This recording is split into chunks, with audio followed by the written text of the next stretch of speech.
சென்னை 92 விருகம்பாக்கம் அப்படின்னு பழைய புத்தகங்களில் பெயர் தெரிய வருகிறது.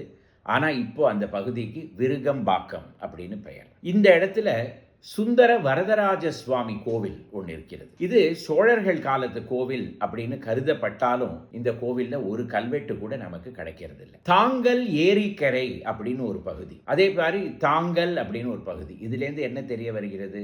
இந்த இடத்துல ஒரு காலத்தில் நிறைய நீர்வளம் இருந்தது அப்படின்னு. ஆனால் அந்த ஏரியெல்லாம் இப்போ ஏரியாவாக மாறிவிட்டது. இந்த இடத்துல ஒரு பெரிய ஓடையும் இருந்திருக்கு. ஐயப்பன் நகரில் ஆரம்பித்து கூவம் நதியில் போய் சேர்ற ஒரு ஓடை. அது இப்போ வெறும் ஒரு சாக்கடையாக இருக்கிற ஒரு ட்ரைனேஜ் சேனல். இந்த விருகம்பாக்கத்துக்கு இப்போ பெரிய பேர் கொடுத்தது 300 ஏக்கரில் ஆரம்பிக்கப்பட்ட கோயம்பேடு ஹோல்சேல் மார்க்கெட். அது என்னடா கோயம்பேடில் இருக்க வேண்டியது எப்படி விருகம்பாக்கத்துக்கு வந்தது அப்படின்னு நீங்கள் கேட்டிங்கன்னா, ஹோல்சேல் மார்க்கெட்டுங்கிறது விருகம்பாக்கமில் தான் இருக்குது. வெஜிடபிள் அண்ட் ஃப்ரூட்ஸ் மார்க்கெட் தான் கோயம்பேடில் இருக்குது.